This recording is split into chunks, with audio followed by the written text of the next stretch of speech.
Hello students, welcome to my YouTube channel. This is Vishal Samania, PGT political science. दोस्तों, हम अपने chapter 1 पर थे, चैलेंजेस ऑफ नेशन बिल्डिंग। दोस्तों, फर्स्ट वीडियो में हमने देखा था कि आफ्टर इंडिपेंडेंस इंडिया को एक नेशन बनाने के लिए कौन कौन से चैलेंजेस फेस करने पड़े थे। आज हम सेकंड वीडियो में बात करने वाले हैं पार्टीशन की, डिस्प्लेसमेंट और रिहेबिलिटेशन की। दोस्तों, अगर आपने हमारा चैनल अब तक सब्सक्राइब नहीं किया है तो प्लीज़ सब्सक्राइब कर लीजिए, जिससे कि आपको आने वाले वीडियोस के नोटिफिकेशन मिलते रहे। तो दोस्तों, इस चैप्टर के अंदर हम ये देखेंगे, जब कभी भी कोई हिस्टोरिकल इवेंट होता है तो उस इवेंट से पहले उसके कॉजेस पे बात करनी होती है कि उस इवेंट के क्या कॉज हुए, और जब वो हो रहा था तो उसका क्या प्रोसेस था, उस इवेंट के दौरान क्या चीज़ें चल रही थी, और उसके बाद उसके कॉन्सिक्वेंसेस क्या सामने आए। ठीक है, तो हम ये देखेंगे कि जो पार्टीशन हुआ, पाकिस्तान बना, उसके क्या कॉजेस थे।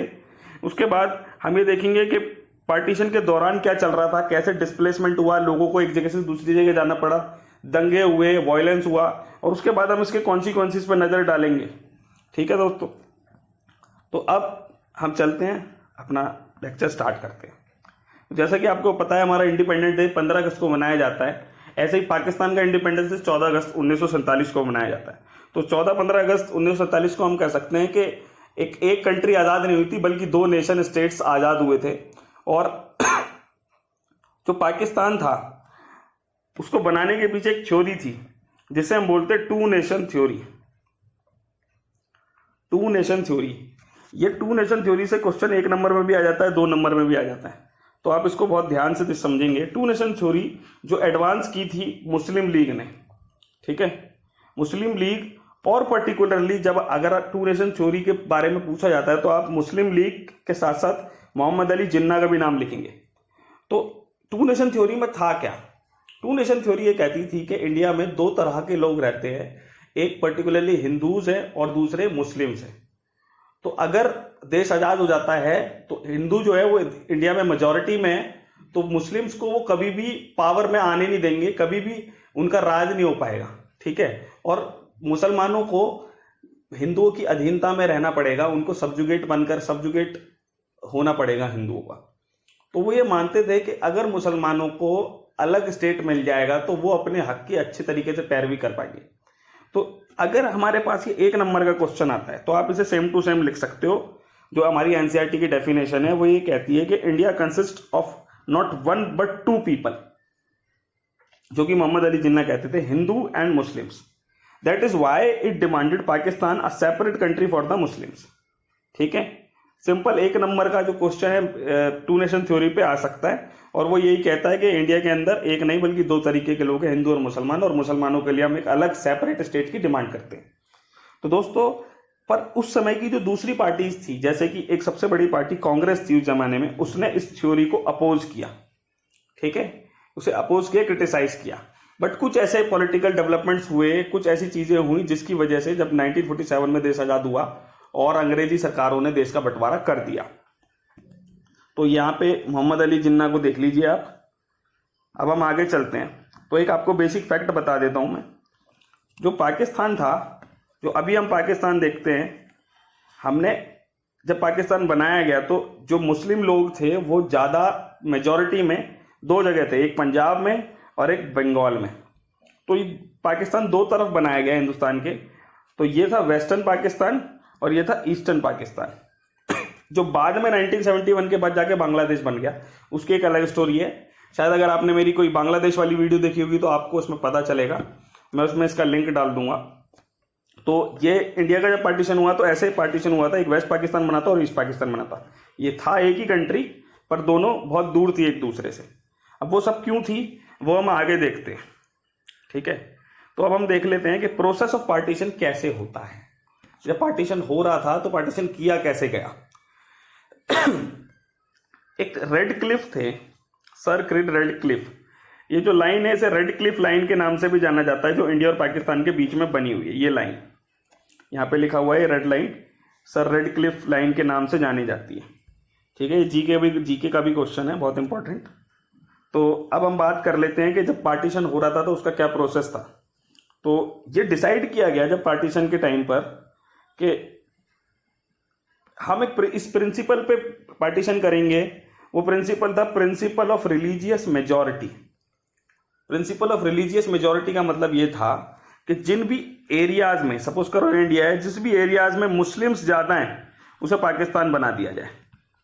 ये प्रिंसिपल फॉलो किया गया।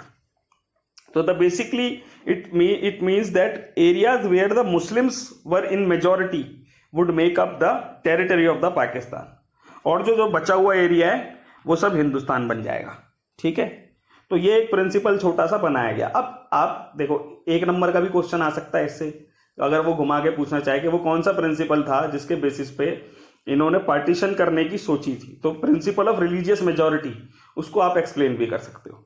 ठीक है, पर एक बड़ा सवाल था कि इस प्रिंसिपल के अगर हम फॉलो करते हैं, इस प्रिंसिपल को फॉलो करते हैं, प्रिंसिपल ऑफ रिलीजियस मेजॉरिटी, यानी कि जहां पर मुसलमान ज्यादा हैं उसे पाकिस्तान बना दिया जाए, उसमें कुछ डिफिकल्टीज थी। तो what were the difficulties during the process of partition, ये क्वेश्चन आ सकता है। तो आप क्या बताएंगे, क्या डिफिकल्टीज थी? पहली डिफिकल्टीज थी no single belt of Muslims majority area in British India. ऐसा कोई भी एरिया नहीं था ब्रिटिश इंडिया के अंदर।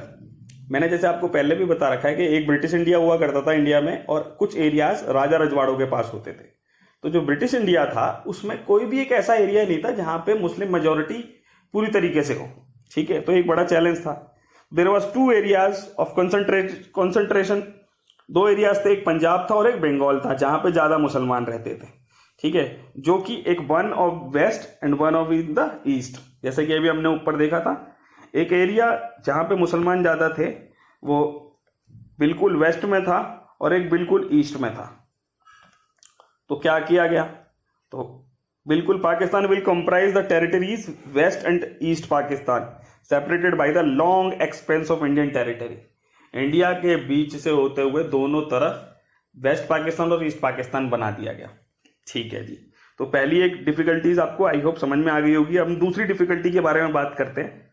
दूसरी डिफिकल्टी क्या थी कि जितने भी मुसलमान थे, ऐसा नहीं था कि सभी पाकिस्तान बनाना चाहते थे। ठीक है, तो जो भी मुसलमान इंडिया में रह गए वो तो नहीं चाहते थे पाकिस्तान बनाना, वो नहीं चाहते थे कि धर्म के बेसिस पे कोई कंट्री बने।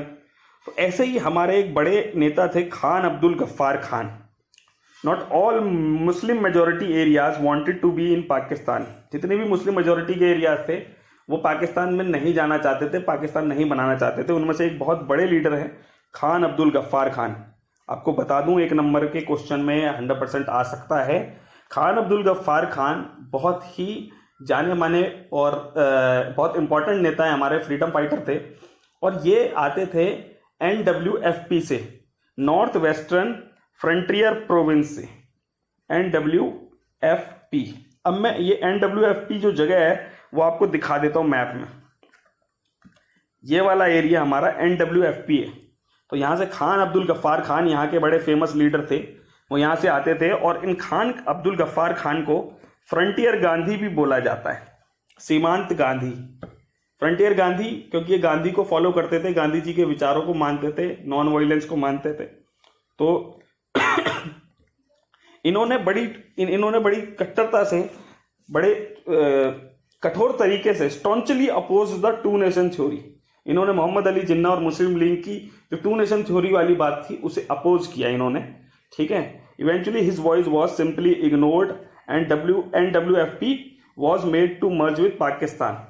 तो जो नॉर्थ वेस्टर्न फ्रंटियर प्रोविंस था वो पाकिस्तान के साथ मिला दिया गया और इनकी बात को इग्नोर किया गया। ठीक है, तो ये एक दूसरा बड़ा चैलेंज था कि सभी जो मुस्लिम मेजोरिटी एरियाज हैं, वहां के लीडर्स हैं, वो नहीं चाहते थे हम पाकिस्तान में जाएं या पाकिस्तान बने। तीसरी बड़ी प्रॉब्लम थी कि पंजाब और बंगाल में मेजोरिटी प्रोविंस तो थे, had very large areas where non Muslims were in majority. Punjab और बंगाल में मुसलमान थे, पर वहां पर बीच बीच में कहीं पर ऐसे एरियाज थे जहां पर नॉन मुस्लिम्स थे मेजोरिटी के अंदर, तो आप उन्हें भी पाकिस्तान में भेजना चाह रहे हो। तो ये तय किया गया प्रोविंसेस की गवर्नमेंट ने कि हम डिस्ट्रीब्यूशन करेंगे और छोटे लेवल पर, डिस्ट्रिक्ट लेवल पर भी हम देखेंगे कि कहाँ पे ज्यादा मुसलमान है वही पाकिस्तान बने।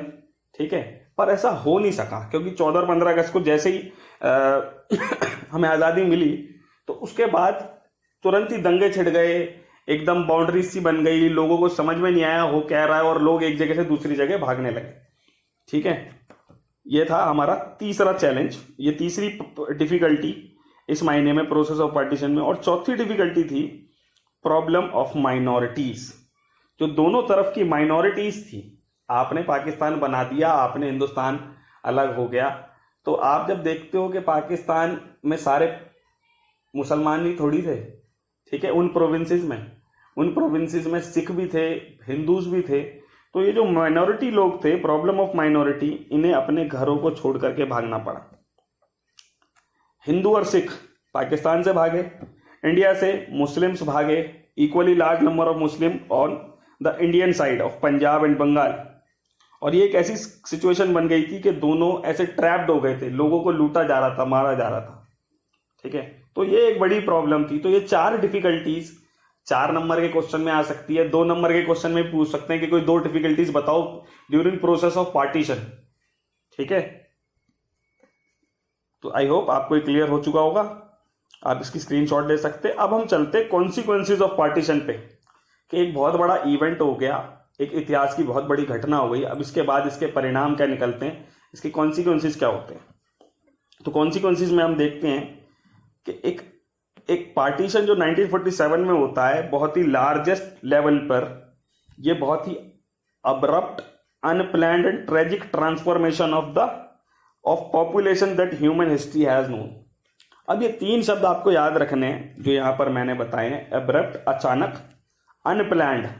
कोई प्लानिंग नहीं की गई थी हमारी सरकारों के द्वारा कि ऐसे प्लान होगा, लोग एक जगह से दूसरी जगह इस तरीके से जाएंगे। अनप्लैंड था, बिल्कुल बेतरतीब तरीके से।